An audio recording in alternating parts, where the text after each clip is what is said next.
अस्सलाम वालेकुम। 9th class general mathematics 9 8.2 solve कर रहे हैं।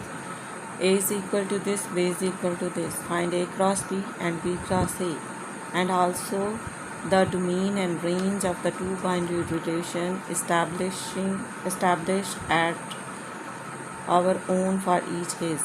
अच्छा जी, ये जो आपको दिया हुआ है इससे पहले आपने एक क्रॉस बी फाइंड करना है, फिर इससे आपने दो बाइनरी रिलेशन बनाने हैं, उसकी डोमेन और रेंज फाइंड करना है। ठीक है, फिर नेक्स्ट आपने क्या करना है, बी क्रॉस ए फाइंड करना है, फिर उससे एक रिलेशन बनेगा, उससे दो रिलेशन बनाने हैं, फिर उसकी डोमेन और रेंज फाइंड करनी है। फर्स्ट ऑफ ऑल देखें ए क्रॉस बी, ये ए है, ये बी है। अब मैं लिख रही हूँ ए क्रॉस बी। ए में क्या है 3 5 6, क्रॉस की जगह क्रॉस, बी में लिखा हुआ है 1 और 3, वो लिख दिया। अब फर्स्ट देखो, इस 3 को मैं 1 से भी लिख के साथ भी लिखूंगी और 3 के साथ भी। इस 3 को मैं लिखने लगी हूँ, ये 3 और ये 1, 3 को 1 के साथ, 3 को 3 के साथ, ये ख़त्म हो गया। 5 को ले लो, 5 को 1 के साथ, 5 को 3 के साथ। अब 6 ले लें, 6 को 1 के साथ और 6 को 3 के साथ। ये क्रॉस बी फाइंड हो गया। इस एक एलिमेंट को इन दोनों के साथ लिखा, फिर 5 को इन दोनों के साथ लिखा, फिर 6 को, 3 को 1 के साथ, 3 को 3 के साथ, 5 को 1 के साथ, 5 को 3 के साथ, 6 को 1 के साथ और 6 को 3 के साथ। अब हमने क्या करना है, इसमें से आपने रिलेशन लिखने हैं दो और उसकी डोमेन और रेंज भी फाइंड करनी है। वो देखिए आपने कैसे करनी है। पहले आपने एक एक डिजिट लिया, अब एक एक पेयर लेना है। समझो ये पूरा पेयर ए है और ये पूरा पेयर बी है और ये सी है। बस अभी हमें इतना ही चाहिए। अब मैं ए को बी के साथ लिखूँगी, फिर ए को सी के साथ लिखूँगी। ठीक है, ये डी ले लें। ए को बी के साथ लिखूँगी, फिर ए को सी के साथ लिखूँगी। इसमें ए को बी के साथ, यानी 3 1 3 1 3 3। ए को बी के साथ, ए को सी के साथ, ए को बी के साथ लिख दिया है। अब दूसरे रिलेशन में मैं ए को सी के साथ लिखूँगी। ए को बी के साथ लिख लिया है, ए को सी के साथ लिखूँगी, यानी अब इस पेयर को और इस पेयर को लिख दूँगी। 3 1 3 3। ठीक है, अब इसका आंसर आपके बुक से पीछे वाला नहीं आएगा। इसके बहुत से बाइनरी रिलेशन बनते हैं, ये आपकी बुक पे बने हुए हैं। उस में से कोई से आपने दो बनाने थे, तो वो मैंने लिखे हैं। अगर आप मज़ीद प्रैक्टिस करना चाहते हैं तो ये देखिए, पेज नंबर 210 पर ये बने हुए हैं। ये पहले उन्होंने A cross B cross A find किया, ये वैल्यू बनी। फिर पहले खाली सेट लिखा, फिर ये एक वैल्यू लिखी, फिर ये दूसरी, फिर ये तीसरी, फिर चौथी, ये 4 रिलेशन बने आपके। ठीक है, फिर 5वें में उन्होंने क्या कह दिया है, ए को डी के साथ थी, यानी ये 1 2 3 4 में ये थी और एक खाली सेट, तो ये 5 बन गया आपके पास सेट। फिर फिर उन्होंने क्या किया हुआ है, ये देखो छठे में ए को बी के साथ लिखा हुआ है। ये जो पेयर आपके पास बना था ना, ये ए को बी के साथ लिखा हुआ है, फिर ए को सी के साथ लिखा हुआ है, फिर ए को डी के साथ लिखा हुआ है, फिर बी की बारी आ गई, बी को सी के साथ, बी को डी के साथ। ये सारे मैंने इधर से ना इसको नेम देकर तो देखे थे, ये बिल्कुल ऐसे ही लिखे हुए हैं। पहले जो प्रोसेस आप एक एक रकम को लेकर करते हैं, फिर वो एक एक पेयर को लेकर करते हैं। ठीक है ना, ये इस तरह से बनते हैं, वो से बनते हैं। अब इनमें से कोई ये देखे 15 बने हुए, कितने के 1 2 3 4 थे आपके पास, तो उसके 15 उन्होंने बाइनरी रिलेशन बनाए हैं। तो इस तरह बहुत से बन जाते हैं। ये जो मेरे पास बना हुआ है, यानी कि ये ए क्रॉस बी है, इसके भी बहुत से बाइनरी रिलेशन बन जाते हैं। 16 बनते हैं, एक खाली सेट लगा, हाँ 16 बाइनरी रिलेशन बने हैं। ये इसमें कितने डिजिट थे, 4 थे ना, 1 2 3 और ये 2 ये और 2 ये, तो 2 क्रॉस 2 ये भी हम आगे पढ़ेंगे भी, तो इसे 2 की पावर में 4 लिखें, वो 16 होते हैं, तो 16 बाइनरी रिलेशन बने। अब इसमें कितने रकमें हैं, इसमें 3 है और इसमें 2 हैं, 3 2 बार 6 हो जाते हैं। 2 की पावर 6 लें तो वो उतने बाइनरी रिलेशन बन जाएंगे आपके पास। उसमें से उन्होंने कोई से कहा है 2 लें, 2 की पावर 6 लें ना, 2 पावर 6 तो 64 बाइनरी रिलेशन बनता है। उन्होंने कहा उनमें से कोई दो ले लें, तो मैं भी उन्होंने 64 में से पीछे जो आंसर है उन्होंने कोई से लिए, मैंने ये ले लिए हैं दो। ठीक है, ये ए को बी के साथ लिखा और ए को सी के साथ लिखा। ये लेड पेंसिल से लिख लीजिएगा ताकि याद रहे। अब पहली रकम डोमेन है तो इसकी पहली रकम 3 ही है, यहाँ भी 3 है, यहाँ 3 लिख दिया। तो रेंज दूसरी रकम होती है, रेंज में 1 और 3 आ जाएगा, ये दूसरी रकम है। दूसरा बाइनरी रिलेशन जो हमने बनाया था ए को सी के साथ लिखा था, उसमें डोमेन देखें 3 ही है, फर्स्ट वैल्यू है, और रेंज 1 और 3 है, इसकी भी रेंज 1 और 3 ही आ गई है। ठीक है,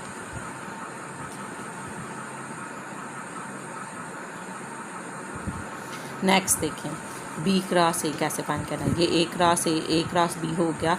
अब बी क्रॉस ए में पहले बी की रकम लिखी है, फिर ए की।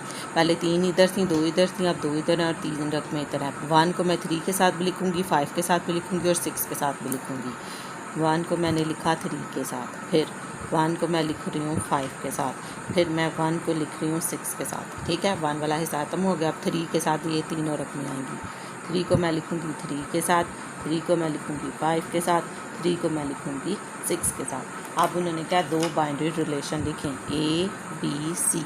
ए को बी के साथ, फिर अगले में ए को सी के साथ। ए को बी के साथ 1 को 1 3 1 5 और ए को सी के साथ। ए की वैल्यू है 1 3 और सी की आपके पास 1 और 6। ठीक है, अब इसका भी डोमेन और रेंज फाइंड कर लें और इसकी भी डोमेन और रेंज फाइंड कर लें। दो रिलेशन का था ना, एक रिलेशन ये बनाएगी, इसकी डोमेन रेंज है, इसकी डोमेन रेंज। पहली रकम डोमेन होती है, यहाँ 1 लिखा था 1 ही लिख दूँगी। दूसरी रकम रेंज होती है, ये 3 5 था तो 3 5 आ गया। पहली रकम डोमेन होती है तो 1 था 1 आ गया। दूसरी रकम रेंज होती है तो इस बार दूसरी रकम 3 और 6 है तो ये इसकी रेंज आ गई। पहले ए क्रॉस बी किया, उससे दो फंक्शन बनाए, इसकी डोमेन रेंज फाइंड की, इस दूसरे फंक्शन की डोमेन रेंज फाइंड की। फिर बी क्रॉस ए फाइंड किया, फिर हमने बी क्रॉस ए में से दो फंक्शन बनाए, R1 और R2, इसकी डोमेन रेंज फाइंड की और इसकी डोमेन और रेंज फाइंड की।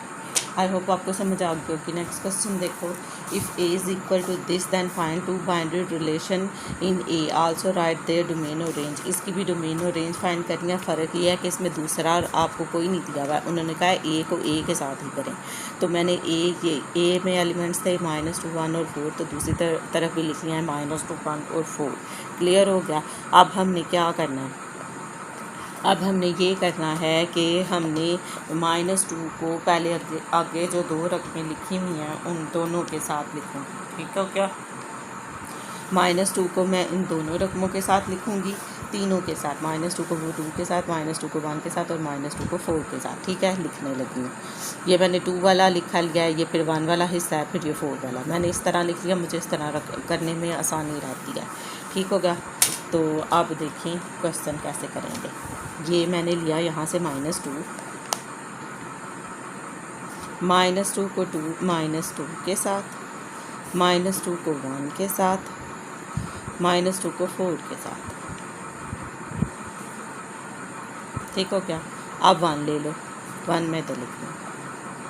1 को -2 के साथ, 1 को 1 के साथ और 1 को 4 के साथ। पहले ये डिजिट लिया, तीनों लिखने हैं, फिर ये 1 ले लिया, फिर तीनों लिखने हैं। अब 4 की बारी। 4 को ये -2 के साथ, 4 को 1 के साथ और 4 को 4 के साथ। ठीक हो क्या, अब आसानी से समझ आ गई। अब हमने क्या करना है, इसमें से दो लेने, आल्सो द डोमेन और रेंज, 2 बाइनरी रिलेशंस हमने बनाने हैं। तो मैंने R1 इधर लिखा है। R1 अब आपको पता है किस तरह से आएगा, ए को बी के, ये जो आप ए क्रॉस ए फाइंड किया है, ये आपके पास ए है, ये बी है, ये सी है। मैं ए को बी के साथ और ए को सी के साथ लिखूँगी तो 2 बाइनरी रिलेशन बन जाएंगे। ए को मैं लिख रही हूँ बी के साथ। ठीक हो गया। तो फिर ए को सी के साथ, वो दूसरे रिलेशन में ए को सी के साथ। ए वैल्यू है आपके पास -2 और सी है ये देखो -2 और 4। ठीक हो गया। ये 2 बाइनरी रिलेशन बन गए। इसकी डोमेन इसकी रेंज कर लेते हैं। डोमेन देखें R1 पहले फंक्शन की, पहला रकम, और रिपीटेड नहीं लिखते। ठीक है, -2 और माइनस रेंज में -2 और 1, क्योंकि सेट की डेफिनेशन है कि आप इसमें डिस्टिंक्ट वैल्यू लिखते हैं, यानी वो जो वैल्यू एक से ज़्यादा बार नहीं लिखते आ रही हो तो वो एक बार ही लिखते हैं। वो सेट की डेफिनेशन को फुलफ़िल नहीं करता। नेक्स्ट हो गया, ये दो रिलेशन लिखे थे, पहली रकम डोमेन है तो इसमें -2 आ जाएगा, दूसरी रकम रेंज है तो -2 और 4 आ जाएगा। ठीक हो गया, ये आपका क्वेश्चन सॉल्व हो गया, यही हमारा आंसर है। पीछे वाला ज़रूरी नहीं है कि पीछे यही आए, अभी मैंने आपको बताया हमने डोमेन और रेंज फाइंड रिलेशन जो उनसे होते हैं, बाइनरी रिलेशन कितने बन जाते हैं, फिर उनमें से उन्होंने कोई से दो लेने हैं, तो वो ज़रूरी नहीं आपका आंसर वही आए जो पीछे था। यहाँ इसके भी कितने हैं ना, 2 की ये 4 4 आर 16, 2 की पावर 16 बन जाता है, 4 इसमें तो 4 बार 16, तो 2 की पावर 16 है तो कितने बाइनरी रिलेशन बन जाते हैं, उनमें से कोई दो लिए उन्होंने। नेक्स्ट देखो आगे, वो अब हम देखेंगे कैसे पता चलता है कि कितने बाइनरी रिलेशन बनेंगे। इन सी क्रॉस सी उन्होंने कहा right the number of binary relation possible in each of the following case, कितने बाइनरी रिलेशन बन सकते हैं बताएं। इन सी क्रॉस सी में बताएं when the number of elements in C is 3, जब सी में 3 रकमें हों, अभी हमने 3 रकमें वाला किया ना, ये वाला, इसमें भी 3 रकमें हैं तो 3 उसमें 4 थी शायद, हाँ इसमें 3 है तो मैंने 4 बना दी थी, 3 बार 3 3 आर 9, 2 की पावर 9। अच्छा इधर देखो 3 3 आर 9 हो रहा है, तो मैं लिखूँगी the number of binary relation RELATION in C cross C is equal to, इसे 2 की पावर में लिखते हैं, बेसिकली फार्मूला था 2 की पावर n वो था जो यहाँ पर आता था। 3 क्रॉस 3 9 आया, 2 की पावर 9, चाहे 2 की पावर 9 ही लिखा रहते, चाहे पावर ले लें, ये 2 का बटन, ये 2 प्रेस किया, ये पावर का बटन है, पावर किया 9 प्रेस किया, फिर इक्वल पाया 5 1 2 512, 2 की पावर 9 भी लिख सकते हैं और 5 1 2 भी लिख सकते हैं, इतने बाइनरी रिलेशन आपके बन जाएंगे। नेक्स्ट देखें इन A क्रॉस B में कितने बनेंगे, अगर A में 3 एलिमेंट्स हैं और B में 4 हैं, इन A क्रॉस B किया 3 × 4 तो कितना आ गया, 3 4 बार 12, ठीक हो गया। नेक्स्ट हम लाइन लिखेंगे the number of binary relation in A cross B is equal to 2 की पावर 12। अब चाहे 2 की पावर 12 भी रहने दें, आई थिंक चाहे 2 की पावर 12 तो बहुत बड़ी वैल्यू आ जाएगी, 4096 आ जाता है, तो इसमें कितने रिलेशन बन रहे हैं, 4096, ठीक है, ये आपका आंसर आ गया। आई होप आपको समझ आ गया कि ये 2 क्वेश्चन आ जाते हैं और ये शॉर्ट में ही आते हैं, इनके आंसर आपको मिल जाएंगे, ये हम चेक कर लेते हैं। 8.2 सॉल्व कर रहे हैं हम, वेयर इज़ 8.2 जी 8.2 सॉल्व कर रहे हैं, इसमें आपके पास 2 की 9 और 2 की 12 है, ये इस फॉर्म में ही लिखा हुआ है, पावर आगे नहीं दी हुई, चाहे आप इतना ही रहते चाहे आप आगे ले लें, मैंने पावर लेना आपको बता दिया किस तरह से लेते हैं। नेक्स्ट देखिए क्वेश्चन, ये क्वेश्चन भी इंपॉर्टेंट है। If L is equal to this, M is equal to this, then write a binary relation, पहले binary relation such that R is equal to L X such that X, ये मैंने गलत लिख दिया, belongs to L and M,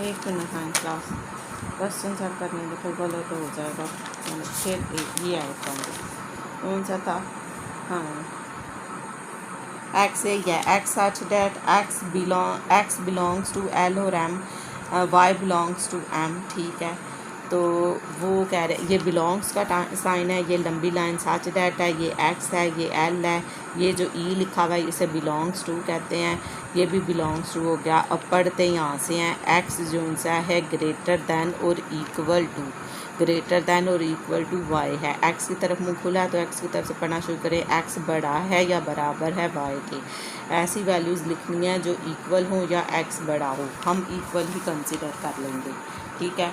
आप देख लेते हैं बड़ी हो या इक्वल हो, बड़ी भी हो इक्वल हो तो इक्वल ले लेंगे, उसी से बन जाएगा। देखते हैं पहले वैल्यूज़ आती क्या है L क्रॉस M में, 1 को 2 के साथ, 1 को 3 के साथ, 1 को 4 के साथ, अब 2 की बारी, 2 को 2 के साथ, 2 को 3 के साथ और 2 को 4 के साथ, अब 3 की बारी, 3 को 2 के साथ, 3 को 3 के साथ, 3 को 4 के साथ, 3 को 2 के साथ, 3 को 3 के साथ, 3 को 4 के साथ, और नज़र ही नहीं आया आपको, ये देखिए कैसे लिखा है, 1 को 2 के साथ, 1 को 3 के साथ और 1 को 4 के साथ, ठीक हो गया। फिर 2 को 2 के साथ, 2 को 3 के साथ और फिर 2 को 4 के साथ। यहाँ से 3 ले लिया, अब 3 को इन तीनों के साथ लिखना है, 3 को 2 के साथ, 3 को 3 के साथ और 3 को 4 के साथ, ठीक हो गया। नेक्स्ट अब हमने रिलेशन कैसे बनाना है वो आपसे कह रहे हैं कि ऐसी वैल्यूज़ लिखें जो बराबर हों या बड़ी हों। बराबर हों, पहले तो बराबर हों या बड़ी हों, यानी x बड़ा होना चाहिए, दूसरे पहली रकम बड़ी होनी चाहिए। ये बराबर वाली भी आ जाएगी, ये दोनों बराबर हैं और पहली रकम बड़ी होनी चाहिए, ये भी बराबर आ जाएगी, ये भी आ जाएगा, पहली रकम बड़ी है ना, x बड़ा है, ये भी आ जाएगा और ये भी आ जाएगा, 3 आएंगे। ये दो बराबर हैं और इसमें ये x बड़ा है, दोनों कंडीशन फुलफिल होगी। उन्होंने कहा था x था लें, x बड़ा हो y से, यानी पहली रकम बड़ी हो, पहली रकम x होती है दूसरी y होती है, पहली रकम बड़ी हो और या दोनों रकमें बराबर हों, ये बराबर और ये बड़ी। ये मैं 3 सेट इसमें लिखने लगी हूँ रिलेशन में। पहले क्या लिखूँगी, 2 × 2, दूसरा पेयर आपका आ गया 3 और 2, फिर आ जाएगा 3 × 3, ठीक हो गया। ये 3 आके यहाँ ये ब्रैकेट अब ज़्यादा दूर लग गया, आप इसे करीब लगा लेना क्योंकि आप तो अब भी कर रहे होंगे। नेक्स्ट देखिए, फर्स्ट वैल्यू डोमेन, ये 2, ये 3 और ये 3 दो दफ़ा है तो 2 और 3 डोमेन। दूसरी वैल्यू रेंज 2 और 3 डोमेन आ गई है, 2 और 3 ही रेंज आ गई है। अब ज़रूरी नहीं है कि आंसर यही हो, बहरहाल आपका क्वेश्चन ये ठीक है, आपका आंसर आ गया है। उन्होंने कहा था 2 बाइनरी रिलेशन लें और इसकी डोमेन और रेंज भी निकालें।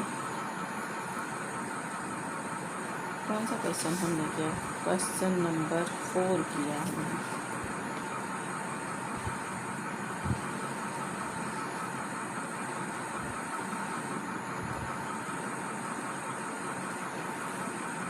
हाँ, उन्होंने जस्ट रिलेशन लिखा हुआ है 2 2 3 और 3 2। उन्होंने ये उसके आगे वो नहीं लिखी, डोमेन और रेंज का नहीं लिखा हुआ, जबकि उन्होंने कहा है right a binary relation also right domain and range, और उसकी डोमेन रेंज उन्होंने नहीं लिखी हुई। उन्होंने ये फंक्शन लिखा हुआ हमारा ये फंक्शन, ठीक है। तो पहली रकम डोमेन होती है, 2 और 3 डोमेन होगी और रेंज में भी 2 और 3 ही आ रहा है, तो इसकी डोमेन और रेंज यही होगी। या आपका क्वेश्चन सॉल्व हो गया, आप वे किसी का आंसर उन्होंने नहीं दिए हुए, ठीक है। नेक्स्ट देखें, नेक्स्ट क्वेश्चन है हमारे पास क्वेश्चन नंबर 5। वो आपसे कह रहे हैं फिर x क्रॉस y फाइंड करें, यानी रिलेशन एक बनाएं और 4 बाइनरी रिलेशन बनाने हैं इस बार हमने, ठीक है। उनकी ना डोमेन करनी है ना रेंज करनी है, 4 बाइनरी रिलेशन करने हैं, ठीक हो गया। अब हम क्या कर रहे हैं, पहले इसको x क्रॉस y करने लगे हैं, 0 को 2 के साथ, 0 को 4 के साथ, 0 को 8 के साथ, 0 को 2 के साथ, 0 को 4 के साथ, 0 को 8 के साथ। अगली रकम ले लो, 3 को 2 के साथ, 3 को 4 के साथ, 3 को 8 के साथ। अगली ले लें, 5 को 2 के साथ, 5 को 4 के साथ, 5 को 8 के साथ, ठीक हो गया। ये आपके बाइनरी ये रिलेशन बन गया, यानी x क्रॉस y आ गया। अब बारी है 4 बाइनरी रिलेशन की। मैंने आपसे कहा था इंडिविजुअल वैल्यू भी एक रिलेशन है, लेकिन हमने क्योंकि a क्रॉस b किए थे तो हम लिख सकते हैं, आप इसे दोनों फॉर्म में लिख सकते थे। यानी आप इसे लिख सकते हैं 0 एक पहले खाली सेट लिख सकती हैं, फिर एक ब्रैकेट में 0, दूसरे में 3, तीसरे रिलेशन में 5, चौथे में फिर 0 2, इस तरह से आप लिख सकते हैं। यानी ये 4 इंडिविजुअल भी बन जाने, 4 ऐसे भी बन जाते हैं जिस तरह आपकी बुक के ऊपर दिखाया हुआ था और बनाए भी हुए थे। ये देखो, ये बनाए हुए थे ना, ये जब उन्होंने क्रॉस किया, पहले खाली सेट लिखा है, फिर पहली रकम लिखी है R2 में, R3 में ये दूसरी रकम लिख दी है, फिर तीसरी रकम लिख दिया, फिर चौथी, और ये एक रिलेशन कह दिया हुआ है। इसी तरह ये भी इंडिविजुअल एक रिलेशन बन सकता है अगर मैं इसमें पहली खाली सेट लिखूं, फिर एक ये ब्रैकेट लिख दूं, फिर एक ये ब्रैकेट लिख दूं और फिर ये 0 2 नहीं, एक ब्रैकेट 0 2 0 4 और 0 8 ये बनना था, ठीक है। अब हमने क्या करना है, तो लेकिन हम तो इस तरह नहीं लिख रहे थे, हम तो इससे A B और C ऐसे कर रहे थे, A को B के साथ, A को C के साथ ऐसे कर रहे थे ना, फिर A को D के साथ। आपने 4 लिखने हैं, मैं पहले रोटेशन में लिखूंगी A को B के साथ, दूसरे में लिखूंगी A को C के साथ, चौथे में लिख दूंगी A को D के साथ, ठीक हो जाएगा, आपके 4 बाइनरी रिलेशन बन जाएंगे। अब मैं क्या करने लगी हूँ, पहले लिखने लगी हूँ A को B के साथ, जबकि हमने इसकी डोमेन रेंज नहीं करनी, लेकिन हम प्रोसेस एक ही रखेंगे ताकि हमें याद रह जाए। ज़ीरो, ये हो गया ए को बी के साथ लिख लिया। अब क्या करना है, ए को सी के साथ, ए को सी के साथ लिखने लगी हूँ। तो ए की वैल्यू 0 2 है और सी की रकम है हमारे पास 0 और 8। अब ए को डी के साथ, ए तो ऐसे रहेगा, ए को बी के साथ, ए को सी के साथ, ए को डी के साथ, डी की वैल्यू आपके पास 3 और 2। अभी भी एक रिलेशन रह गया तो इधर ई लिख रहे ए को ई के साथ, ए की वैल्यू ऐसे ही रह जाएगी और ई हम लिख देंगे 3 और 4। ये आपके 4 बाइनरी रिलेशन बन गए। और अगर आप बुक वाले मेथड से बनाना चाहते हैं तो आप देख लें वो भी, ठीक है, जिसने उस तरह से कराया हुआ। पहला हाली सेट एक रिलेशन बन गया, दूसरे रिलेशन में आप क्या लिखोगे, पहला सेट उठा के लिख दें 0 और 2, ठीक है, ये ए दूसरा रिलेशन बन गया। और तीसरे में आप क्या लिख रहे हो, तीसरे में आप अगला लिख दें 0 और 4, ठीक है, ये 3 बन गए। और चौथा आपके पास बन जाएगा, चौथी रकम लिख दें 0 और 8, ठीक है। ये आपके पास 4 बाइनरी रिलेशन बन गए। चाहे ये इजी लगता है ये लिख लें, ये जो हम प्रीवियस मेथड से ही कर रहे थे, चाहे ये लिख लें। पहले हाली सेट एक रिलेशन, फिर ए लिख दिया, ये पूरा जो सेट ए लिखा था, ये दूसरा रिलेशन, ये तीसरा, ये चौथा, ठीक है। ये 4 रिलेशन आपके पूरे हो गए। उन्होंने कहा था 4 बाइनरी रिलेशन बनाएं, तो ये 4 बाइनरी रिलेशन, ये भी 4 बाइनरी रिलेशन है, ये भी 4 बाइनरी रिलेशन है, ठीक है। चाहे इस तरह लिख लें, चाहे इस तरह लिख लें, समझ आ गई है। मैंने टोटल 8 बना दिए, 4 ये और उसके बाद के 4 ये, ठीक है। आप चाहे आप 4 लिख लेंगे, पहले वाले 4 लिख लेना, चाहे ये लिख लें, चाहे ये वाले लिखने, चाहे ये लिख लें, लेकिन 4 लिख लें। अच्छा जी, नेक्स्ट देखो, नेक्स्ट क्वेश्चन आपके पास दिया हुआ है, if A is equal to this and B is equal to this and F is equal to this, F भी दे दिया, is a binary relation from A cross B, then show that F is A into B function. उन्होंने एक cross B आपको खुद ही निकाल कर दे दिया, ये एफ है, ये आपको फंक्शन, ये मैंने उठाकर यहाँ से ले लिया, उन्होंने खुद ही दे दिया था तो मैंने वो यूज़ किया, दोबारा नहीं किया, ठीक है। अब ये ए बी जो सा है वो दूसरी तरह और एक्सप्लेन, ये ए इंटू बी की ना 4 उन्होंने पॉइंट्स में उसे एक्सप्लेन किया हुआ है, जिसकी वजह से उन्होंने फिर ये ए बी सी भी दिया हुआ है। हम उन 4 में से 2 पॉइंट ले रहे हैं और उसी को लेकर हम इसे प्रूव कर देंगे, तो ये प्रूव हो जाएगा, ठीक है क्या। तो मैं 2 लाइनें ही लिखूँगी, अगर आपने 4 लिखी हुई तो मैं आपको बुक से 2 वो भी दिखा दूँगी, फिर आप वो लिख लेना, ठीक है। अब आपके पास एक क्वेश्चन बन गया है A4, ये मैंने यहीं से ले लिया, ये जो अब लिखा हुआ था, क्योंकि उन्होंने आपको फंक्शन खुद ही बना दिया था। अब वो कह रहे हैं A इंटू बी फंक्शन करें। A इंटू बी फंक्शन में की 4 लाइनों में से 2 लाइंस जो पीछे नोट्स में लिखी हुई हैं वो लिखा हुआ है, डोमेन ऑफ एफ ए के बराबर होगी और रेंज बराबर नहीं होगी बी के। ये ए सेट है ना आपका, जब मैं इसकी डोमेन लूँ ये ए के बराबर आ गई तो आपकी पहली कंडीशन फुलफिल हो जाएगी। फिर मैं इसी सेट की रेंज लेती हूँ, अगर वो बी सेट के बराबर नहीं आई तो आपकी दूसरी कंडीशन भी फुलफिल होगी, तो फिर हम लिख सकते हैं ये function A into A B function है, ठीक है, क्लियर। ये आपको याद रखना पड़ेगा, ए इंटू बी फंक्शन में domain F is equal to A और range F is equal to B, इधर जी भी हो सकता है आपकी जगह। मैं इससे किया है कि डोमेन उस फंक्शन की ए के बराबर होनी चाहिए और रेंज बराबर नहीं होनी चाहिए बी के, ठीक है। आप देखो डोमेन ऑफ एफ, पहली रकम ए बी सी डोमेन होती है, ए बी और सी पहली रकम डोमेन है, दूसरी रकम में 4 लिखा हुआ है। अब ए बी सी देखो, ये जो ऊपर दिया हुआ है A B C A set में ही है ना, तो ये बराबर हुआ ए के, ठीक है, ये लिख दिया। और रेंज में तो 2 4 6 आना चाहिए था, ये जस्ट 4 है, तो ये बराबर नहीं है बी के, क्लियर हो गया। ये बराबर तो नहीं ना आई, बराबर आती तो 2 4 6 आता इसमें, तो ये बराबर नहीं आई। तो हमारे पास जो ए इंटू बी की डेफिनेशन थी, दोनों कंडीशन फुलफिल होगी कि डोमेन एफ ए के इक्वल है, रेंज बराबर नहीं है बी के, so therefore F is A into B function. तो हम कह सकते हैं एफ जोन सा ए इंटू बी फंक्शन है। तो ये आपका क्वेश्चन सॉल्व होगा।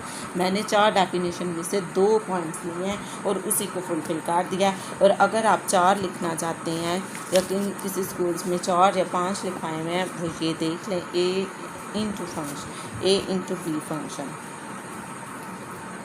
बी फंक्शन पेज नंबर 212 पर। पहला आप लिखोगे एफ जोन सा सबसेट है ए क्रॉस बी का, फिर आप लिखेंगे डोमेन जोन सी है, ये तो मैंने बता दिया ए की इक्वल होगी, और मैंने ये भी बता दिया रेंज बराबर नहीं है बी के।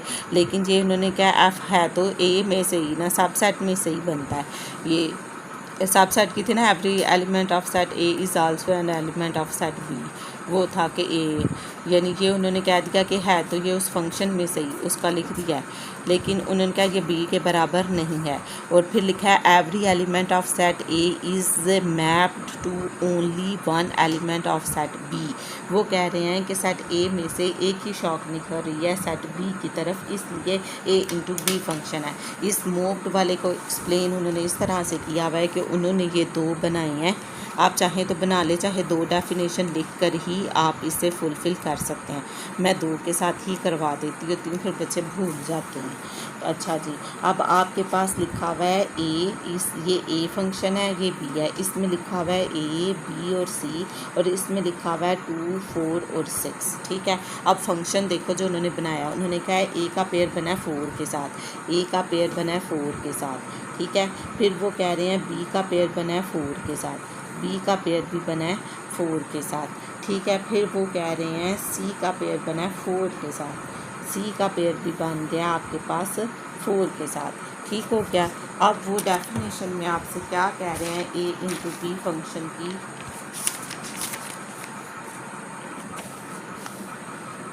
बी फंक्शन में वो आपसे कह रहे हैं every element of set A is mapped to only one element of set B. वो कह रहे हैं सेट ए का हर एलिमेंट जो सा है वो जो सेट बी में है ना रकम, उस एक ही एलिमेंट के साथ जुड़ रहा जाकर। वो मैंने आप कहाँ रख दिए, ये every element of set A is moved, वो पेयर बना रहा है एक ही सिंगल एलिमेंट्स ऑफ बी के साथ। ठीक है ना, बी के साथ एक ही बन रहा है ना, यानी 4 के साथ ही सारे पेयर बन रहे हैं, 2 और 6 यूज़ नहीं हो रहे हैं, तो वो बी के साथ सिंगल एलिमेंट के साथ ही, बी के सिंगल एलिमेंट के साथ ही बना रहा है वो, to only one element of set B, one element of set B, one element of set B, every element of set A is moved, ये mapped to only one element of set B, one element of set B के साथ ये कर रहा है, इस वजह से ये जो है ए इंटू बी फंक्शन है। अगर आप ये डेफिनेशन भूल जाते हैं तो फिर आप जस्ट यही याद रख लें, डोमेन ऑफ एफ ए की इक्वल आएगी, रेंज बराबर नहीं आएगी बी के, तो आप इन चार में से कोई दो लिख दें और फिर ये लिख दें कि therefore F is A into B function. और अगर आप लिखना चाहते हैं, अगर आप याद रख सकती हैं तो याद रख सकते हैं, तो वो ये लिख दें अंदर ये वाली, फिर आप ये भी बनाएंगी। अगर आप ये लाइन लिखेंगी फिर आप ये वाली लाइन भी लिखेंगी, every element of set A is mapped to only one element of set B. मैंने 2 लाइनें लिखी, फिर तीसरी लाइन आप ये ऐड करोगे अंदर, EVERY every ELEMENT element of set A is mapped MAPPED to ONLY only one ELEMENT element of set B. Clear हो गया, तो फिर आप ये अंदर ऐड कर दो। समझ आ गई, जो सेट उन्होंने दिया हुआ था वही ले लिया मैंने, इसे शॉर्ट फॉर्म में याद रखा, डोमेन एफ ए के बराबर होनी चाहिए और रेंज बराबर नहीं होनी चाहिए बी के। ठीक है, फिर ये ए इंटू बी फंक्शन होगा, उसकी एक और उन्होंने 4 लाइनें लिखी हुई हैं, तो आप चाहे तो वो चारों लिख लें, चाहे फिर आप इतना ही कर लें जितना मैंने ब्लू से किया था। नेक्स्ट है आपके पास, आपने बताना है ए इंटू बी फंक्शन, इसमें भी यही बताना है ए इंटू बी फंक्शन। अभी हमने ए इंटू बी फंक्शन को पढ़ा है, रेंज बराबर, डोमेन बराबर होनी चाहिए ए के, रेंज बराबर नहीं होनी चाहिए बी के। ये फंक्शन उन्होंने आपको दिया हुआ था, यही मैंने यहाँ पर लिख लिया हुआ है। फिर मैंने लिखा हुआ है डोमेन, मैंने कहा था ये एफ़ की जगह जी भी दे देते हैं। बेसिक चीज़ ये है कि इन्होंने फंक्शन का नेम दिया हुआ है डोमेन ऑफ जी। ठीक है, डोमेन में पहली रकम लिखते हैं, इसमें आ जाएगा L M और N। ठीक है, सेकंड रेंज में सेकंड लिखते हैं, 3 और 1 लिख देती हूँ मैं, 3 1 ही आ रहा है, तो ये 3 1 हो गया। अब नेक्स्ट देखें हम क्या कह रहे हैं, तो ये जो उनसा है एलिमेंट ए के बराबर है, LMN ए, डोमेन ए के बराबर है, ये आई है ना डोमेन, देखो LMN ए में भी LMN लिखा हुआ है, ये बराबर आई है। अब रेंज देखो, रेंज है 1 2 3, तो ये तो 3 1 आई है, इसमें 2 तो आया ही कोई नहीं है, तो ये बराबर नहीं आई बी के, ठीक हो गया, ये बराबर नहीं आई। Therefore G is A into B function.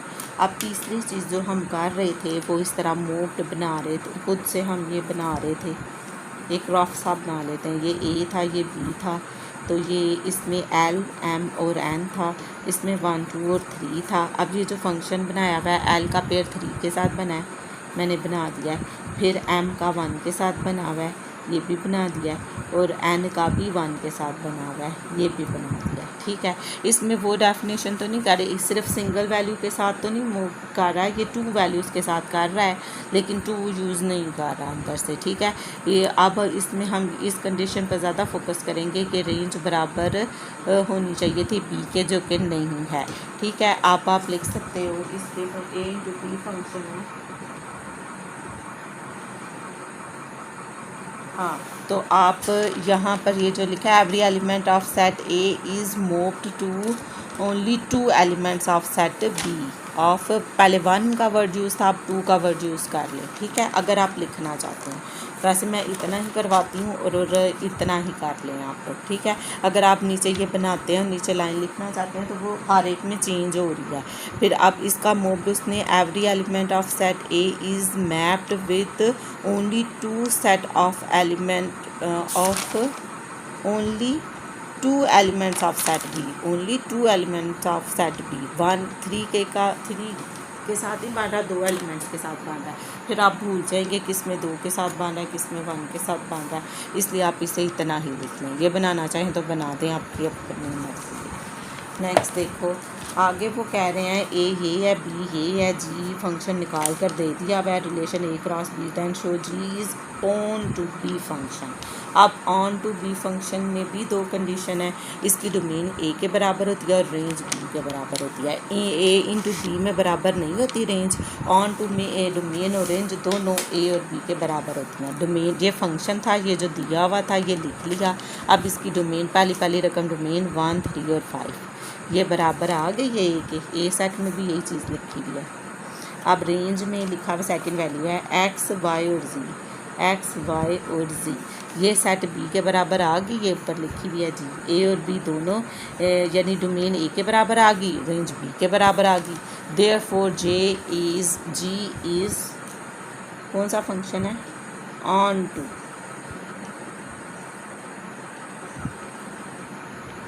ये लिखा हुआ है J is onto B function,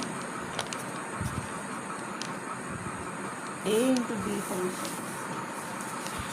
into तो नहीं है, ऑन टू फंक्शन, मैं देख लेती हूँ, इंटू बी फंक्शन ही है। कौन सा क्वेश्चन है मेरा, भूल जाऊँगी मैं, 8 है, 8 में है ऑन टू बी फंक्शन है, ऑन टू फंक्शन है बेटा, onto function. Into function में रेंज डोमेन बराबर है ए के, रेंज बराबर नहीं है बी के।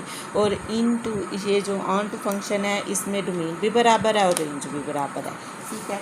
ये आपका क्वेश्चन सॉल्व हो गया। और आप अगर ऑन टू की मोड वो देखना चाह रहे हैं तो 1 1 फंक्शन की ये बनी हुई है, onto B function, onto B की ये बनी हुई है। उन्होंने कहा था no first elements of any order pair of F are repeated, therefore F is A into, ये तो इंटू बी लिखा पर नीचे ऑन टू बी फंक्शन लिख दिया। ऑन टू बी फंक्शन आप यही याद रखें, डोमेन बराबर होती है और डोमेन भी बराबर होती है और रेंज भी, ये इन्होंने इसमें सही लिखा हुआ है। डोमेन भी बराबर होती है ए के और रेंज बराबर होती है बी के। डोमेन और रेंज जो उनसी होती है वो दोनों बराबर होती हैं ए और बी फंक्शन के। तो फिर ये आपका जो सा फंक्शन होता है ऑन टू फंक्शन है। बस ये 2 कंडीशन देखें, आप भी करीब में 2 ही लिखी हैं, आप चाहे तो 2 ही लिख लें। ऑन टू बी फंक्शन है, डोमेन बराबर है ए के, रेंज बराबर है बी के। और इन टू फंक्शन में डोमेन बराबर है ए के, रेंज बराबर नहीं है बी के। या आपकी एक्सरसाइज कंप्लीट होगी इंशाल्लाह। नेक्स्ट में फिर मिलेंगे। ओके, अल्लाह हाफिज़।